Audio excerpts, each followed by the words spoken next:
I just want to introduce Mike and Kimberly as well. So I know if they introduce themselves, they're going to do a really underselling job. So this is literally one of the most amazing power couples that I've ever met. I love these guys, and they're from the poor community, the urban core community. So I'm just going to give a little bit of background.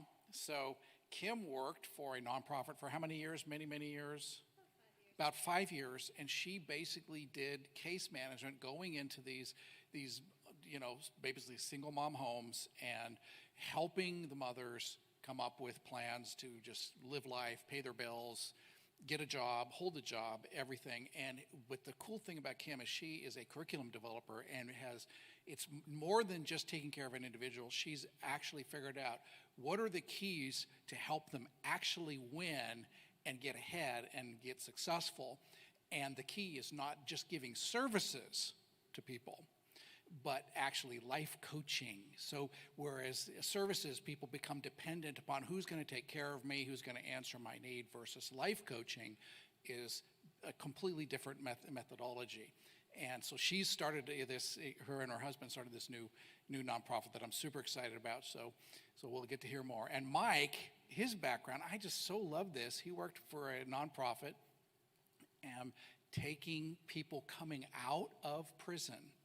So young people coming out of prison, probably, heavily inner city, folks, and helping, he called it suit them and boot them, get them a new set of clothes, good haircut so they look good and feel good, and coaching them up to be able to get a job, get their feet, be responsible, get an education, or whatever the next part of their life is. So this is an awesome couple and a brand new adventure. So let's give them a huge welcome. All right, will we be playing the video first? Okay.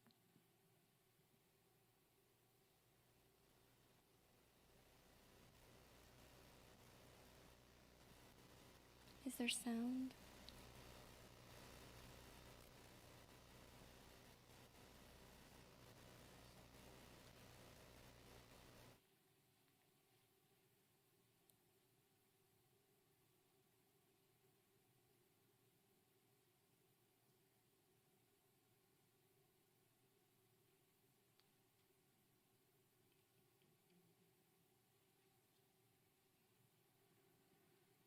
Can you guys read those words too? Yeah, okay.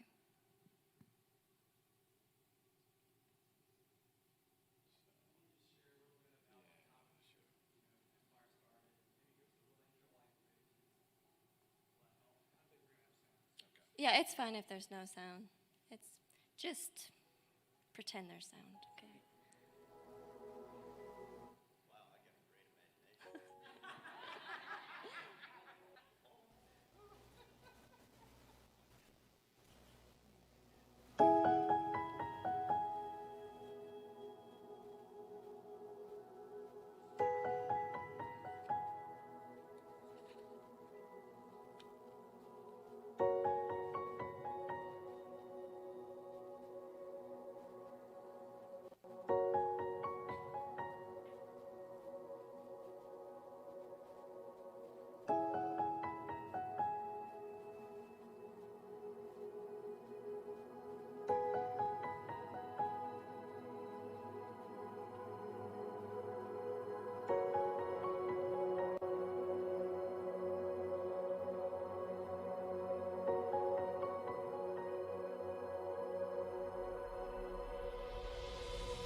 So I hope you guys could read the words. I know they went by fast a few times, but those are all real families in our inner city. Those are real houses, the real conditions that we're facing on a day-to-day basis. And as you could see from that video, there are real problems. There are big problems that require even bigger solutions. And we need kingdom-minded people with the same heart, the same vision, and strategies who will come together in a collaborative movement to bring forth kingdom-minded solutions. And I think that's why we're all here, like we said. That's why you're here. That's why Mike and I are here, because we can't do this alone, and you can't do it alone. None of us can do this alone, and we're tired of doing this alone. And really, we need to hear God's heart for our city and to come up with big solutions to problems by collaborating, connecting, brainstorming, sharing our areas of wisdom and expertise, and seeing how God might position us to practically come up with a big solution for our city. And so this is our heartbeat. And so in talking about real estate and kingdom transformation in our city, Mike and I believe that there is a key, though, that is pivotal to unlocking community transformation. And that if we don't have this key, any of our attempts will not actually prevail or endure. And so we believe that the key to unlocking community transformation in our city is actually something called intentional relationship. We believe that this is the key.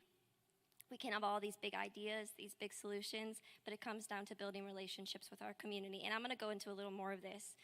So about 12 years ago, when I had first moved to the inner city, I was just crying out to the Lord, seeing the brokenness, the poverty, the pain, and going, God, what can we do to solve these problems? What are you going to do? What is your solution to deal with the problems we're experiencing on a daily basis? And I remember the Lord telling me, he said, Kimberly, the solution all begins with the family unit. The solution all begins with the family unit. And at that time, that didn't make sense to me, because for those who do know me, I'm a visionary. I have big ideas, big visions. It's all about starting the next social venture. I have all these programs I've mapped out. And so hearing the Lord say something as simple as a family unit just didn't make sense to me. And then that was when a few years later I started working in the social service sector. So I worked as a family support specialist and a parent educator. And so like they said, I would go into homes, I would meet moms in the community, I'd go meet with them where they were at in their home, and I'd walk them to a place of stabilization. And during that time, I realized that the key to transformation really did start with intentional relationships. And it was through those intentional relationships that you were able to invade the family unit. And in invading the family unit, two things happen. One, you were able to come along beside an individual and you were able to empower them. You were able to believe in them. You were able to encourage them. You were able to provide hope. You were able to provide accesses to resources and your social capital. You were able to provide opportunities that they wouldn't have had otherwise. And you were breaking down this social isolation and coming along to say to someone, you can do this. You're not alone, and I'm going to walk there with you. Second, you were able to invade the family unit by bringing and introducing kingdom perspectives, mindsets, value system, culture. You were able to expose them to something different than what they had experienced. And in doing that, suddenly, all the problems and the behaviors that we're facing in the inner city, like we live in the most high murder zip code in Kansas City, all those negative behaviors suddenly are transformed through the new value system that's introduced into the family unit. And so you can't change a behavior until you change a belief system. And we have endless organizations, endless relief services, endless programs trying to change behaviors in our community through a programmatic system, and it doesn't work because no one's going to listen to you or receive from you until they know they can trust you, that you care for them, and that you believe in them. And so coming into the home and the heart where someone is, all these negative behaviors we want to change, through an intentional relationship where someone believes in you, you're able to change that belief system. And so that's a little bit about what we're doing. Yeah, and so one of the big things when it comes to relationship and when it comes to engaging men and women in the urban core is, so there, I'll speak algebraic terms for a second, right? So you got your y-axis and your x-axis, right? So your y-axis is you got to introduce people to Jesus, right? And they have to go through that progressive sanctification of developing a relationship with him. But then that x-axis, right? That's where the mentorship comes in. That's when men and women, you don't have to buy a whole lot. You can buy them a cup of coffee, and you can literally take somebody outside of their neighborhood. And that piece right there is what we call exposure. Like the exposure alone will set in hope. And hope is where everything starts. So when you take somebody outside of that urban core and they see something different, because you got to remember in the urban core, fatherlessness hits hard. They don't have anybody showing them anything or advocating for them half the time, right? And the mom might be there, but the mom's busy working and earning and doing the job of two people. So relational capacity or relational capital to take somebody outside of their neighborhood and to see something different, that spurs on hope. And I did that a lot in my reentry work. Men and women would come out of prison and they didn't even think getting a trade was an option. But then they go to Metro Community College and they see they don't have to worry about that. They can go and learn HVAC. And that's where relational capacity and relational capital comes into play, just by sparking that hope. So, yeah. And so that we'll talk a little bit more about exposure in a minute. But so as you know, we're starting a nonprofit called Empire Dreams. It's focused on the development and sustainability of thriving and empowered communities in the urban core. And so we really believe that the Lord has given us a model for organic community development, and with the intent of, instead of trying to solve problems, solve crises in families, God is raising up leaders and entrepreneurs. He's shifting a perspective. And what he wants to do is he's coming and we're creating a model with the Lord of working on family stabilization up to personal growth, That's like your character development, your identity, professional development, the gifts, the strengths, the calling, the purposes that God has on your life. It's not just about making a paycheck. And then looking at leadership development and entrepreneurial empowerment. And I've seen this be a successful model as I take families from a place of brokenness, homelessness, addiction, whatever it is, and all of a sudden we're starting businesses together and we're dreaming together of a future and a hope. And really, the end goal of the model is that where the eyes of the Lord are, where the heart is the Lord is like Cody said, it's with the least of these. It's with the forgotten. It's with the ones that no one would want to go. It's the dark places of the city. And so his eyes are in the low-income housing projects, right? This is where moms live on government assistance. And government assistance means you don't have a paycheck. You live on food stamps, so you get free Medicaid, free housing, and free food, right? And the Lord's model is, how can I take them to a place of sustainable homeownership? And this is really the model that we've been trying to develop because, like Cody said, this is something we've been working on for years.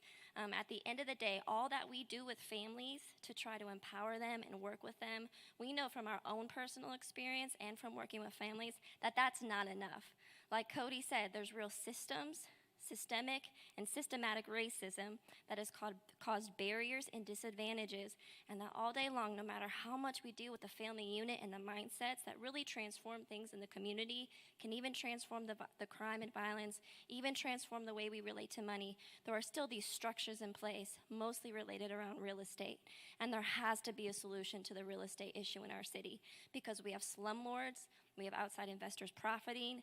We have a crisis of lack of housing in our city. So we really believe the model the Lord has given us is how we combine family stabilization with affordable, safe, quality homeownership. And Mike's going to speak on that in a minute before I end up. Yeah, so you got a high-level picture from the last presentation on the macro level of redlining, correct? Like, I think everybody has a fair understanding of redlining, but that's basically where where certain neighborhoods were just mapped out where you would not be able to get quality access or resources to getting a home and things of that nature.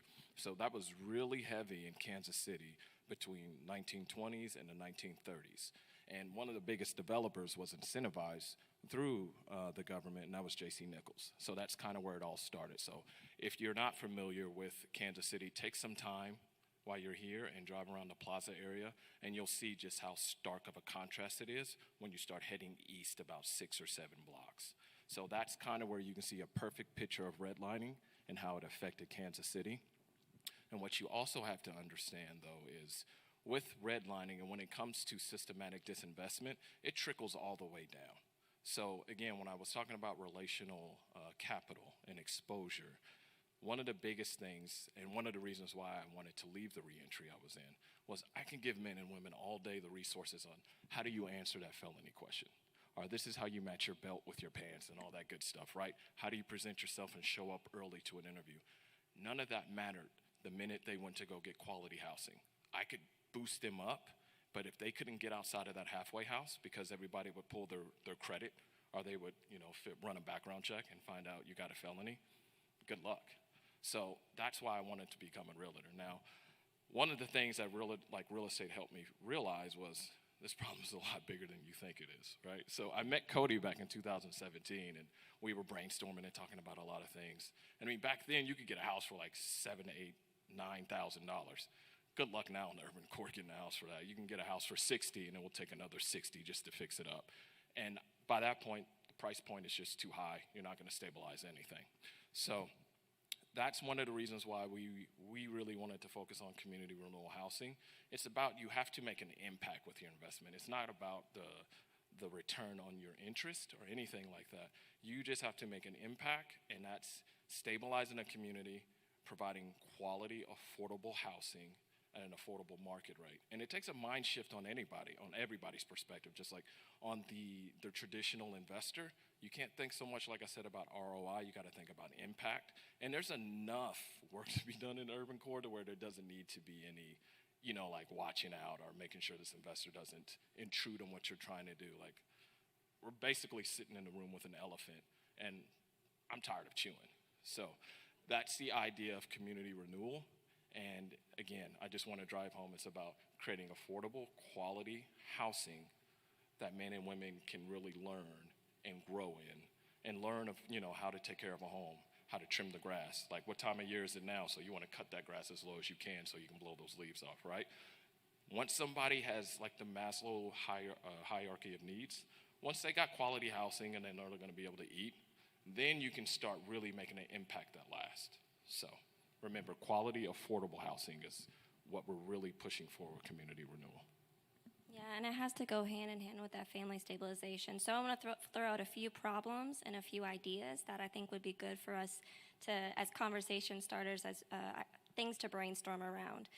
So here's just a first idea is that we're, in our curriculum that we're developing for family stabilization and empowerment, we have an exposure piece.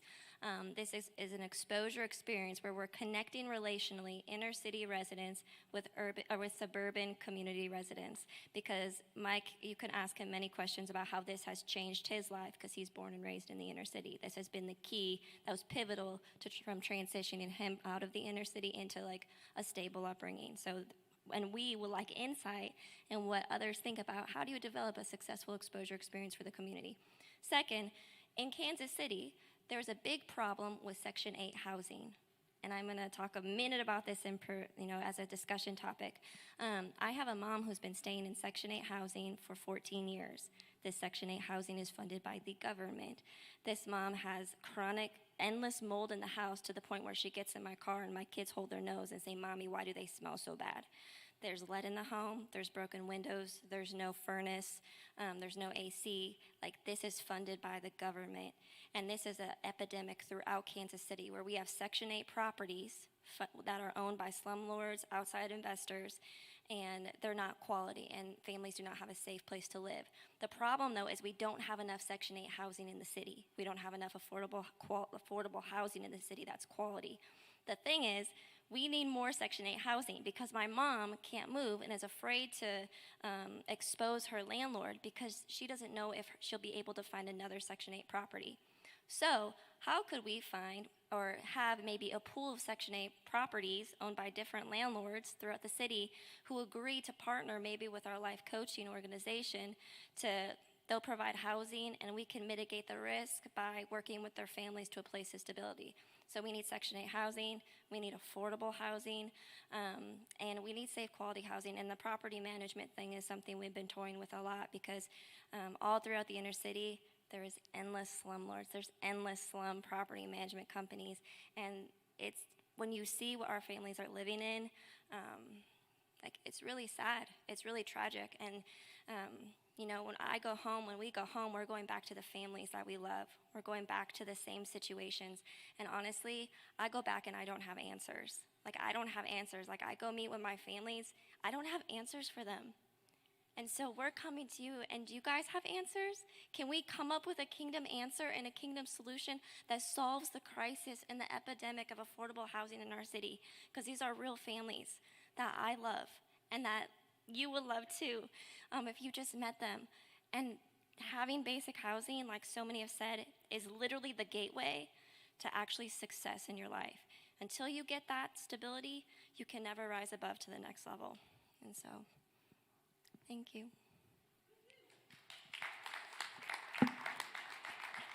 So just real quick before you go. So what are the 5 programs of Empire Dreams you're doing? Our programs? Okay, so we have Empower Life Coaching. That's the in-home life coaching program. We have French. So this is one-on-one. You go meet with a family. Yep, so one-on-one, we go meet with the family, and so then we connect them to a larger social support network. This is our friendship and leaders group. And so all the moms I meet one-on-one, we come together and we meet in a larger group, which is really awesome because then people don't longer just call me if they need something or there's a problem or a crisis. They have each other. They have a social support network, and we have a lot of fun. We build intentional relationships, share joy, share sorrow, and partner together towards greater community goals. We have a business accelerator, and so empowering urban entrepreneurs from the beginning of that business idea to the end of launch, of empowering them to actually become entrepreneurs. And it's relevant to the urban core, actually something high-level business education, but in a way they can understand and actually learn and implement. Then I have an in-school entrepreneurship program called Innovate U. I just came from that today before I came here. So it's exposing inner city kids to entrepreneurial thinking and mindset, creativity, problem solving, because Cody highlighted on the education piece. That is something that's not in the inner city school system. The kiddos I work with, they want to be an athlete or a rapper or a cosmetologist. That's it. There's no idea of career options. Most drop out in high school, especially if they're male. And then the last program, group workshops and trainings, just on things that people don't really talk about in the social service sector. So like culture of poverty, masculinity, things like that. And then I do business consulting on the side with my moms. So it's great. So yeah. That sounds like plenty. That sounds like plenty. That's awesome. Let's give these guys a hand.